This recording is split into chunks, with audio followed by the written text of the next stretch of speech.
Hey everyone! Today we're going to be making an easy chocolate mousse recipe. The recipe is by Food Network chef Anna Olsen. I really like her recipes because they're pretty straightforward to follow, and I'm going to take you through the entire process from start to finish and show you that you don't need any special equipment to get this done. I'm also going to show you some of my tips and tricks to go and make this process go a bit smoother. With that being said, let's get started.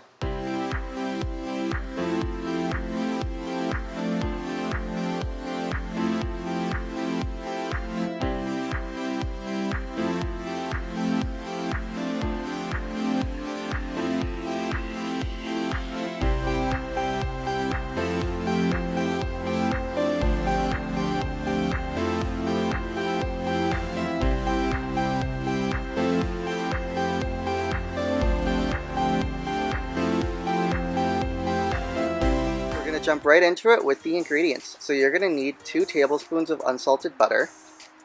You're going to need 7 ounces of bittersweet chocolate, and if you buy baker's chocolate, it comes in pre-measured rectangles that make it easy to measure out 7 ounces.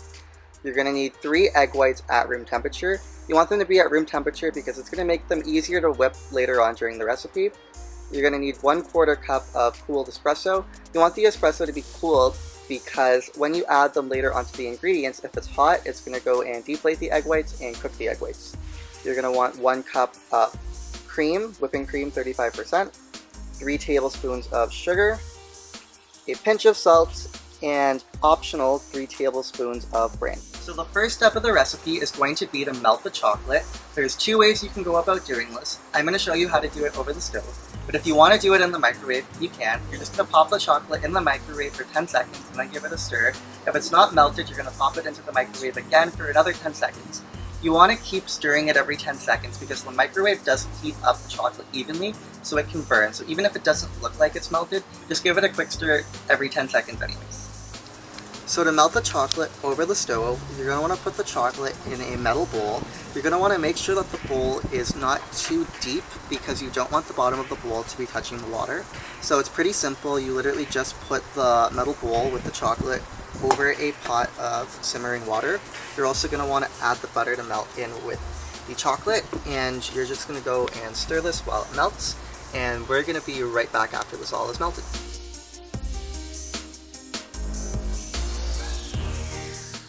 So now that the chocolate's all melted, we're just going to take it off the stove. You're going to want to use a oven mitt for this because the bowl might be a little hot.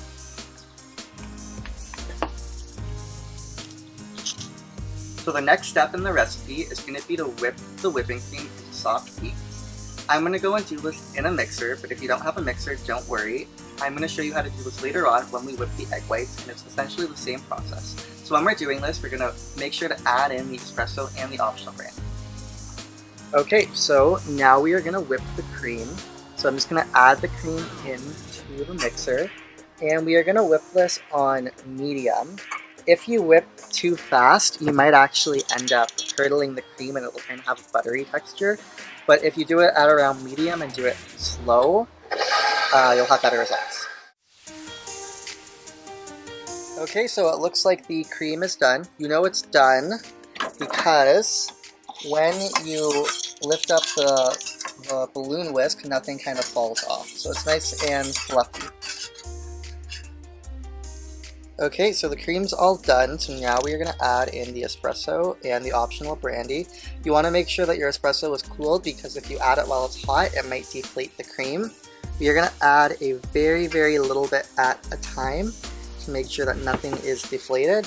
And it's kind of a folding lift up and kind of gradual fold into the cream.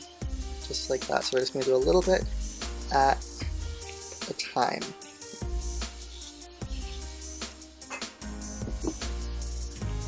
If you add too much at a time, it might make the entire thing liquidy and collapse.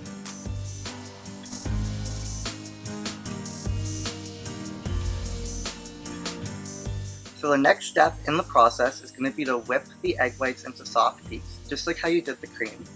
And I'm going to show you how to do this by hand if you don't have a mixer. And I have 3 basic tips on how to whip egg whites to make sure that they go smoothly. One, you're going to want to make sure that the egg whites are at room temperature because cold egg whites are harder to whip. You're going to want to make sure you use a clean bowl with no fingerprints on the inside because the fingerprints might make it harder to whip, so you're just going to want to wipe it down. And you're going to want to make sure that you don't have any egg yolks, the yellow, inside of the egg whites because even a small amount of egg yolks will make it harder to whip. Okay, so to whip the egg whites, we're going to use a metal bowl. We are going to add the egg whites to the metal bowl with the pinch of salt. We are going to go and whip this until it's foamy, and then we're going to start adding the sugar in. So to whip the egg whites, I usually hold the whisk kind of like this, and then I tilt the bowl, and then the motion, I feel like most people are commonly used to kind of stirring like this. The motion to whip is a bit more like circular and up and down. So the whole point of whipping is to go and add air into the egg whites to make them nice and fluffy. So it's been about 30 seconds and it's already foamy, so we're going to just start adding in the sugar. We're going to add it gradually, so a little bit at a time, and then we're going to go and keep whipping this. Okay, so it's been about 8 minutes and it's looking like the egg whites are whipped. So you know it's done when you lift up the whisk and you'll have a little peak at the top that is slightly curled, but it definitely like isn't falling or going anywhere. Also, if you feel like your whipping cream was a little bit watery towards the end, this is when you can kind of compensate for that by over whipping the egg whites and just making them a little bit firmer, just to kind of make sure that the mousse turns out not too liquidy and nice and solid. So the next part of the recipe is going to be to fold everything together. So this is going to be done in 2 steps. So you're going to take the whipped cream out of the fridge, and then you're going to add half of it to the melted chocolate and fold, and then the other half to the melted chocolate and fold. You want to make sure that the chocolate is cooled down and not hot from when it came from the stove, because if it's hot, it will go and deflate the cream.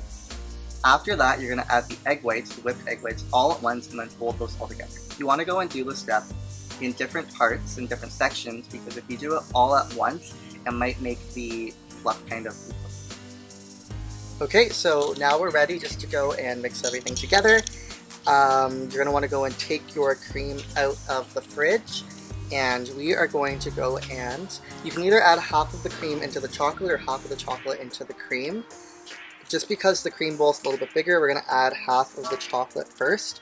If your chocolate is a little bit solid, you might want to remelt it just a little bit. Remember, if you're melting it in the microwave, you want to stir every 10 or so seconds.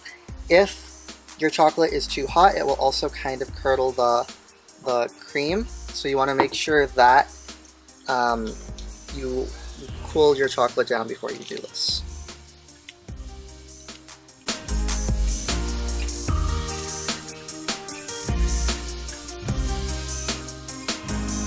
Okay, so now that the chocolate's folded in, we are going to add all of the egg whites in at once. And just fold just like how we did before. And remember, you want to fold and not stir, because if you stir, you will deflate the air pockets that are mixed in. So you just want to keep folding so that it stays nice and fluffy.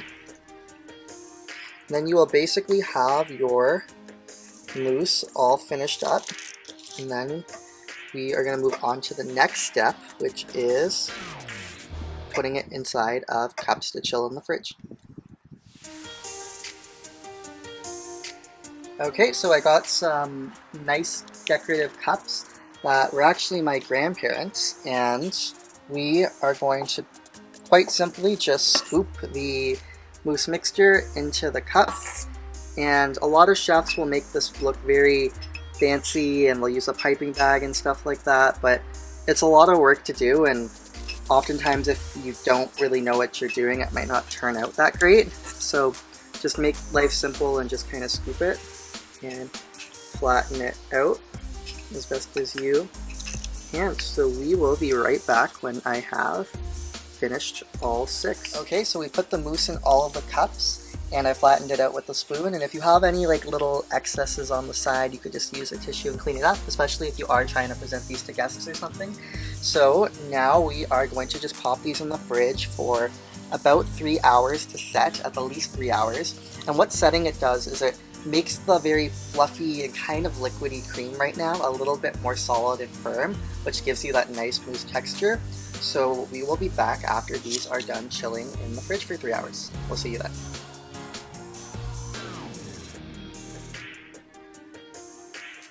Hey everyone, these have chilled in the fridge for 3 hours. I topped them off with mint leaves and some grated chocolate from before. Before I dig in and try these, I want to bring some attention to an ongoing issue in the world right now. While many of us are fortunate to have access to food, there are many places around the world where food is scarce. Currently in Yemen, there is a crisis that is affecting 12 million children and their families. One of the primary problems and concerns right now is that many of the affected areas are dealing with famines. In light of coronavirus, the situation has been deteriorating further. If you would like to learn more information about the Yemen crisis, please see the UNICEF link down below. Along, you will find some information on how your donations will help provide food, basic supplies, as well as vaccines for those in need. With that being said, let's dig in. So, after setting for 3 hours, you can see that the texture is a lot more solid than when we first put it in the fridge. And you can see that it's nice and fluffy and still moist, but it's definitely a bit more solid than when we first put it in the fridge. So let's try it.